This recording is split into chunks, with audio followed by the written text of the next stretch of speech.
अस्सलाम वालेकुम आल I take तलीम की जानिब से मैं हूं ज़ुबैर इफ्तिखार और आप देख रहे हैं C sharp tutorials for beginners. Last tutorial में हमने ये काम किया था कि कैसे हम if else and switch statement को कैसे यूज़ कर सकते हैं। इस ट्यूटोरियल में हम देखेंगे कि कैसे हम for loop, while loop, do while loop और फॉर ईच लूप के ऊपर काम कर सकते हैं। एक लूप की बेसिकली 3 स्टेट होती हैं। पहली स्टेट उसकी इनिशियलाइजेशन होती है, जिस सेकंड वन इनिशियलाइजेशन के बाद उसको कंपेयर किया जाता है, सेकंड वन उसकी कंडीशन होती है and the third one increment होता है। तो ये 3 कंडीशन के ऊपर डिपेंड करता है एक लूप। ओके, ये कंडीशन बेसिकली अगर ट्रू रहती है, ये कंडीशन अगर ट्रू रहती है तो लूप एग्जीक्यूट होगा। ओके, और ये कंडीशन अगर फॉल्स होती है तो ये लूप से बाहर चला जाएगा और बाकी कोड को एग्जीक्यूट करेगा। ठीक है, लूप जो ऐसा है वो इस कंडीशन के ऊपर डिपेंड करता है, इस कंडीशन के ऊपर। अभी हम लूप यूज़ करते हैं। सबसे पहले हम फॉर लूप के ऊपर काम करेंगे। ये हमने लास्ट टाइम काम किया था और अभी हमारे पास ये example2 का फोल्डर है। हम इसके ऊपर राइट क्लिक करके एक न्यू क्लास ऐड करेंगे और इस क्लास को मैं नेम दे देता हूँ एग्जाम्पल लूप। ओके, और ये मैंने ऐड कर दिया। ये हमारे पास एक क्लास। अब देखेंगे एक से ज़्यादा मेन एंट्री पॉइंट मौजूद हैं, तो हम जो लास्ट टाइम हमने काम किया इसको हम एक्सक्लूड कर देंगे वक्ती तौर के ऊपर। और ये एग्जाम्पल लूप में हम अभी काम करेंगे। तो यहाँ हम एक मेन डिक्लेयर करेंगे। सबसे पहले public static void main M capital and string then ITT। आप यहाँ कुछ भी पास कर सकते हैं, मैंने ITT किया है। आप यहाँ आर्गूमेंट अपना नेम कुछ भी पास कर सकते हैं। ये एक मेन, और इसके बाद सबसे पहले स्टार्ट करते हैं फॉर लूप से। और फॉर लूप का हम एक सिंटैक्स देख लेते हैं कि कैसे वर्क करता है। फॉर लूप की सबसे अच्छी चीज़ क्या है कि फॉर लूप में तीनों स्टेट्स एक ही लाइन में लिख दी जाती हैं। ओके, और वो इजी टू अंडरस्टैंड होती हैं। जैसे कि कमेंट में मैं अभी लिख देता हूँ फॉर लूप का एक सिंपल का सिंटैक्स। सबसे पहले इनिशियलाइजेशन की जाती है। ओके, और कोमे से उसको सेपरेट किया जाता है सेमीकोलन से, और उसके बाद यहाँ कंडीशन और देन इंक्रीमेंट या डिक्रीमेंट किया जाता है। ओके, अब ये फॉर लूप बेसिकली इस कंडीशन के ऊपर डिपेंड करता है। ये कंडीशन अगर ट्रू होगी तो लूप एग्जीक्यूट होगा, अगर ये कंडीशन फॉल्स हो जाएगी तो लूप एग्जीक्यूट नहीं होगा। हम फॉर लूप को स्टार्ट करते हैं फॉर, देन इनिशियलाइज करते हैं। हम यहाँ पर एक इंटीजर वेरिएबल ले लेते हैं। हम उसको i कह सकते हैं, हम उसको v कह सकते हैं, हम उसको z कह सकते हैं, हम x कह सकते हैं, हम कुछ भी कह सकते हैं। ये ऐसे ही है जैसे हम ऊपर कोई ना कोई एक वेरिएबल इनिशियलाइज करते हैं। Okay, just like that. और हम यहाँ भी इसको डिक्लेयर कर सकते हैं, हम यहाँ भी डिक्लेयर कर सकते हैं, बट हम इस वक्त इस पैटर्न को फॉलो करेंगे। और इस पैटर्न के मुताबिक सबसे पहले इनिशियलाइजेशन की जाती है फॉर लूप में। और मैं एक वेरिएबल ले लेता हूँ x और इक्वल है 1 के। ओके, देन कंडीशन यहाँ मैं दे देता हूँ।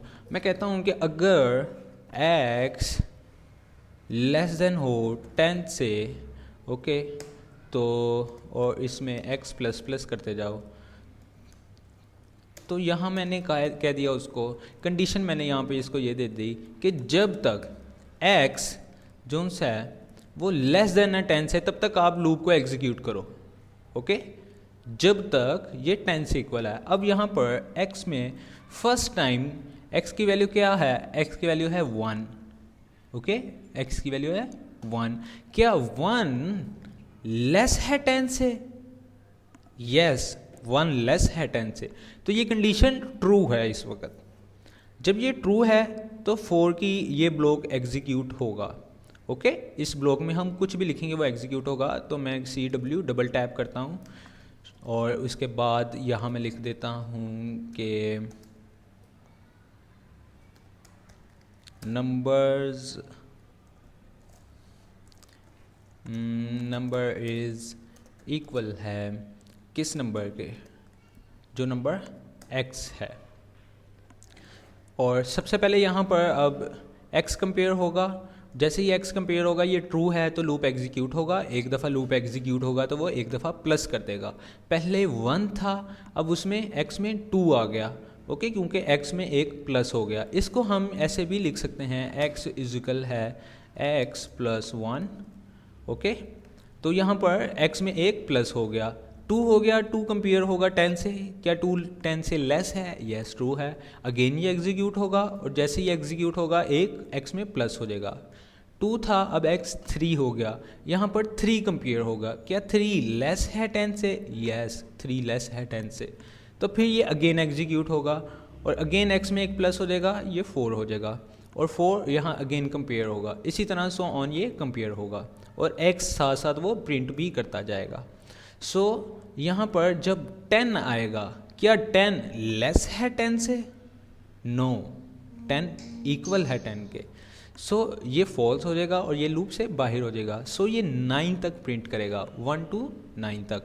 और यहाँ पर मैं कहता हूँ कि जैसे ही ये एग्जीक्यूट करे और लूप से बाहर हो तो एक मैसेज आए कि आउट ऑफ लूप, ओके। और कंसोल की स्टेट को होल्ड करने के लिए यहाँ हम करेंगे कंसोल डॉट रीड की, ये हमने बेसिक उसको कंसोल डॉट रीड की ताकि कंसोल की स्टेट को होल्ड किया जा सके।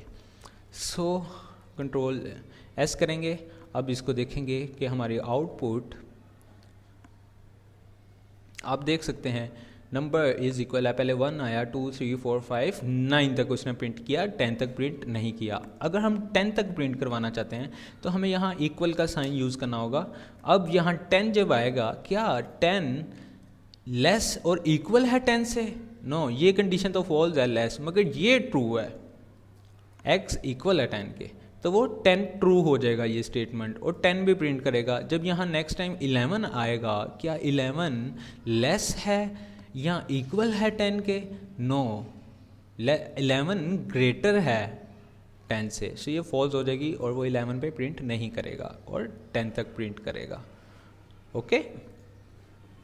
सो हम यहाँ पर इसकी इन स्टेट्स को यूज़ कर सकते हैं।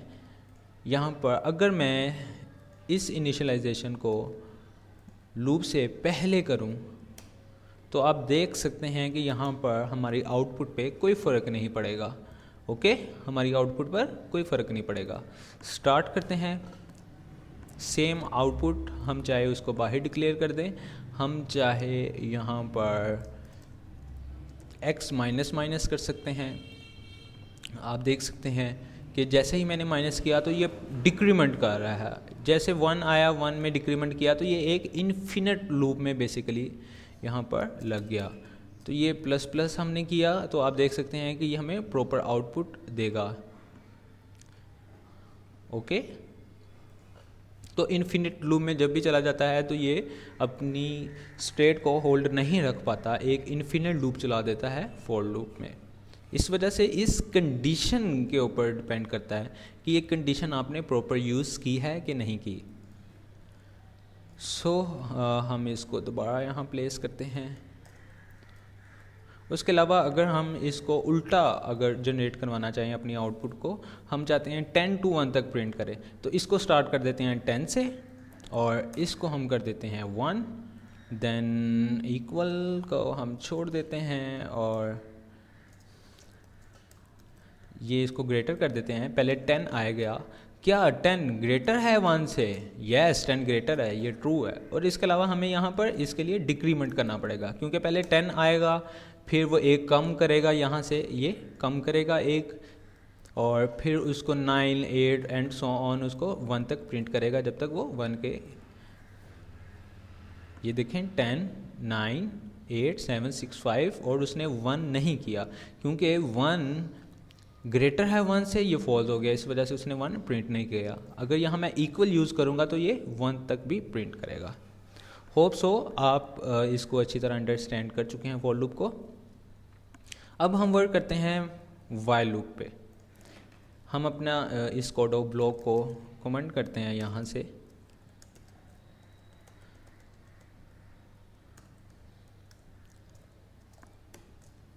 ओके।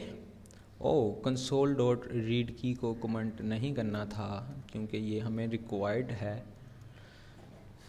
ओके ये हमने बाइट कर दिया। अब हम काम करते हैं वाइल लूप के ऊपर। जैसे ही मैंने आपको बताया कि वाइल लूप वर्क करता है 3 स्टेट्स के ऊपर जैसे फॉर लूप करता है। हर वो आउटपुट जो हम फॉर लूप से जनरेट करवा सकते हैं वो वाइल लूप और डू वाइल लूप से भी जनरेट करवा सकते हैं। तो वाइल लूप के साथ भी हम यहाँ पर वर्क करते हैं। वाइल लूप का सिंटैक्स बेसिकली क्या है कि सबसे पहले एक वेरिएबल इनिशियलाइज किया जाता है, कोई भी वेरिएबल हम ले सकते हैं वो, और फिर वाइल की पैरेंथेसिस में कंडीशन दी जाती है। मैं कहता हूँ जब तक आई लेस है 10 से, जब तक आई लेस है 10 से तब तक लूप चलाओ, और तब तक लूप आप चलाओ और मुझे बताओ कि इसमें क्या पड़ा है।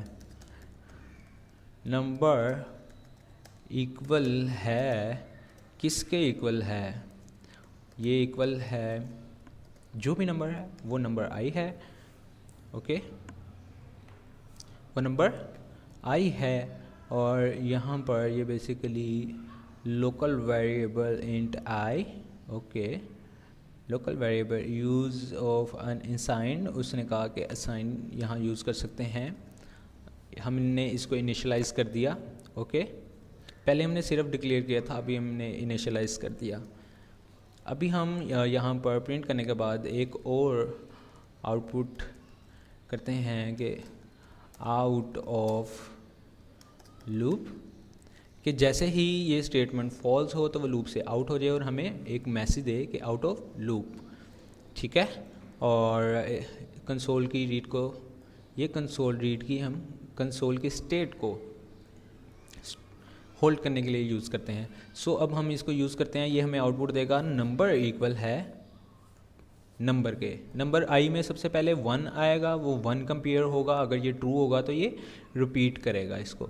जब तक ये कंडीशन ट्रू रहेगी तब तक ये इसको रिपीट करता रहेगा और जितनी लाइंस इसमें लिखी होंगी वो सबको एग्जीक्यूट करेगा, ओके। और आप मुझे बता सकते हैं अभी लूप की 3 कंडीशन हो गई? नहीं, अभी हमने इनिशियलाइजेशन की, अभी हमने उसकी कंडीशन डिफाइन की, अभी हमने उसमें इंक्रीमेंट नहीं किया। तो इंक्रीमेंट मैंने आपको बताया था हम कर सकते हैं i इज इक्वल है i प्लस 1 से, ओके। और अगर मैं इसको लिखना चाहूँ i प्लस प्लस तो ये सेम चीज़ है। हम इसको सेव करते हैं और एक दफ़ा डिबग करते हैं अपने प्रोग्राम को। आप देख सकते हैं नंबर इक्वल है 1 के, 2 के, 3 के, 4, 5, 6, 10 और इसी तरह 9। अगर मैं 10 तक प्रिंट करवाना चाहता हूँ मैं इक्वल यूज़ करूँगा ताकि लास्ट कंडीशन को भी वो कंपेयर करे, और ये 10 बेसिकली, और उसके बाद वो आउट ऑफ लूप हो गया। अगर ये कंडीशन फॉल्स होती है तो वो लूप एग्जीक्यूट ही नहीं करेगा, ये कंडीशन एक फॉल्स कंडीशन है। क्या आई लेस देन, क्या आई ग्रेटर देन है 10 के, आई 1 है, क्या 1 ग्रेटर है 10 से? नो, 1 ग्रेटर नहीं है 10 से, ये फॉल्स हो गई। जैसे ये फॉल्स होगी तो ये सिर्फ हमें यही प्रिंट करके देगा, ओके। कंट्रोल एस करते हैं और अभी हम इसको देखते हैं कि ये आउट ऑफ लूप है। सो ये सिंपल एक वाइल लूप था। अब हम देखते हैं कि डू वाइल लूप कैसे वर्क करता है। डू वाइल का बेसिकली सिंटैक्स ये है कि स्टार्ट में हम डू स्टेटमेंट लिखते हैं और पैरेंथेसिस हम इसकी फिनिश करते हैं वाइल के स्टार्ट में, ओके। और यहाँ पर हम टर्मिनेट कर देते हैं वाइल लूप को, ओके। वाइल लूप को यहाँ पर टर्मिनेट कर देते हैं और इस ब्लॉक को बेसिकली जो हमने लाइन एग्जीक्यूट करवानी होती है वो हम लूप में डू के बाद लिखते हैं, और ये बेसिकली एक लूप का पोर्शन है। और यहाँ पर ये एग्जीक्यूट होंगी लाइंस जब भी लूप चलेगा। वाइल लूप और डू वाइल लूप में क्या डिफरेंस है? डू वाइल लूप कोड को एक मर्तबा ज़रूर एग्जीक्यूट करेगा, ओके, चाहे वो कंडीशन ट्रू है चाहे वो कंडीशन फॉल्स है, डू एक मर्तबा उसको एग्जीक्यूट ज़रूर करेगा, ओके, वो इस कंडीशन के ऊपर फर्स्ट टाइम डिपेंड नहीं करेगा।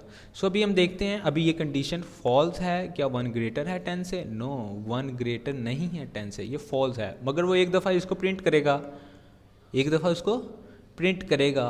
क्या प्रिंट करेगा? आई को एक दफ़ा प्रिंट करेगा। आई में कौन सी वैल्यू पड़ी है? 1। एक दफ़ा प्रिंट करेगा नंबर इक्वल है 1, ओके, और उसमें एक इंक्रीमेंट करेगा और ये कंडीशन देखेगा, ये फॉल्स होगी और साथ ही हमें ये आउटपुट जनरेट कर देगा। कंट्रोल एस करते हैं और एक दफ़ा हम इसको रन करके देखते हैं। नंबर इक्वल है 1 और ये आउट ऑफ लूप हो गया, ओके। अगर ये कंडीशन ट्रू हो, अभी ये कंडीशन ट्रू है तो अभी ये इसको प्रिंट करेगा। कितनी टाइम जब तक ये कंडीशन ट्रू रहेगी? तो अभी हम देखते हैं, ये 1 2 3 4 5 6 7 8 9 10 और देन आउट ऑफ लूप। सो आप देख सकते हैं कि एक मरतबा वो उसको एग्जीक्यूट ज़रूर करता है। सो ये था डू वाइल लूप का एक छोटा सा इंट्रोडक्शन। अब हम इन लाइन ऑफ कोड को यहाँ पर कमेंट करते हैं और अब हम देखते हैं कि how to work with for each loop. For each loop में सबसे पहले उसका सिंटैक्स है, हम फॉर ईच यूज़ करते हैं और पैरेंथेसिस में हम 2 कंडीशन देते हैं। अब फॉर ईच लूप को ज़्यादातर अरेज के साथ यूज़ किया जा सकता है, मगर हम यहाँ पर देखेंगे कि स्ट्रिंग के साथ भी कैसे फॉर ईच लूप को यूज़ किया जा सकता है। तो मैं एक स्ट्रिंग ले लेता हूँ और मैं कह देता हूँ नेम, और वो आप कोई नेम भी ले सकते हो। मैं ले लेता हूँ ज़ुबैर, ओके। अब मैं चाहता हूँ कि मैं इस स्ट्रिंग को प्रिंट आउट करवाऊँ, और कैसे प्रिंट आउट करवाऊँगा? फॉर ईच लूप की यहाँ पर 2 कंडीशन स्टेटमेंट दी जाती हैं, और फर्स्ट जो सी होती है वो यहाँ डिक्लेरेशन होती है। अभी मैंने एक स्ट्रिंग लिया है तो स्ट्रिंग के अंदर ये करैक्टर्स मौजूद हैं, ओके, ये करैक्टर मौजूद हैं, सॉरी ZUBAIR,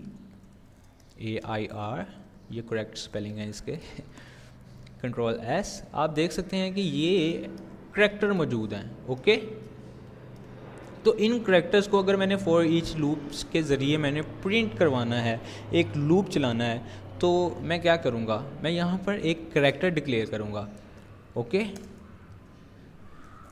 यहाँ पर एक करैक्टर डिक्लेयर करूँगा। अगर यहाँ पर एक इंटीजर मैंने लिया है तो यहाँ पर इंटीजर करवाऊँगा, ठीक है, और अगर यहाँ पर स्ट्रिंग लिया है तो करैक्टर, क्योंकि फर्स्ट टाइम यहाँ पर एक करैक्टर आएगा और वो उसको प्रिंट आउट करेगा। करैक्टर मैं कोई भी ले लेता हूँ, मैं क्या देता हूँ, कोई भी करैक्टर हो सकता है, वो n हो सकता है, i हो सकता है, x हो सकता है। तो किस में से बेसिकली ये करैक्टर्स आपने निकालने हैं? इन नेम, ओके, कि ये मेरा नेम की एक स्ट्रिंग है, इन नेम की स्ट्रिंग के मेरी नेम की एक स्ट्रिंग है, और इस स्ट्रिंग में से मुझे ये करैक्टर्स चाहिए, और वो करैक्टर्स मैंने रखवा लिए एक n वेरिएबल में। अब हम इस n को जब प्रिंट करवाएंगे तो इस करैक्टर में जो भी मौजूद होगा वो प्रिंट हो जाएगा। अभी हम इसको देखते हैं, यहाँ पर अगर मैं प्रिंट करवाऊँ कि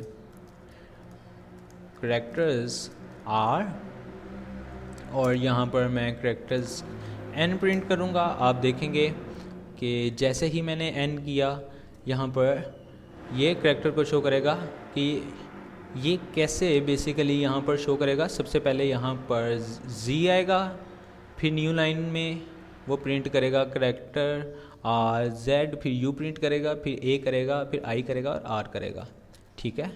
और यहाँ मैं एक मैसेज दे देता हूँ कि आउट ऑफ लूप, ओके। अभी हम इसको एग्जीक्यूट करते हैं तो आप देखेंगे करैक्टर ZUBAIR, और यहाँ मैं इसको गैप दे देता हूँ ZUBAIR और आउट ऑफ लूप। और अगर मैं चाहता हूँ कि इसको प्रिंट करवाऊँ एज इट इज़, तो यहाँ पर मैं सिर्फ ये पोर्शन, स्ट्रिंग मुझे रिक्वायर्ड नहीं है, कंट्रोल एस करेंगे आप देख सकते हैं यहाँ पर ZUBAIR और ये आउट ऑफ लूप। तो इस तरह ये लूप चलता है। ये पहले इस स्ट्रिंग में से इस स्ट्रिंग में से Z करैक्टर लेता है, फिर U करैक्टर लेता है, फिर B करैक्टर लेता है। ओके, तो इसमें हमने बेसिकली कंडीशन कोई भी नहीं दी। ये for loop, for each loop ऐसे ही वर्क करता है। और अगर हम चाहते हैं कि यहाँ पर ZUB प्रॉपर लिखा आए, लाइन में ना शो हो, न्यू लाइन में मत जाए वो, तो हम यहाँ से सिंपल लाइन को काट देंगे। तो आप देखेंगे कि वो एक ही लाइन में Zubair out of loop print कर दिया उसने। ओके, एक ही लाइन में। सो ये था एक छोटा सा इंट्रोडक्शन लूप्स का। आप देख सकते हैं कि इन लूप्स में कैसे काम किया जा सकता है। So thank you for watching. If you find it helpful, please subscribe my channel. अल्लाह हाफिज़।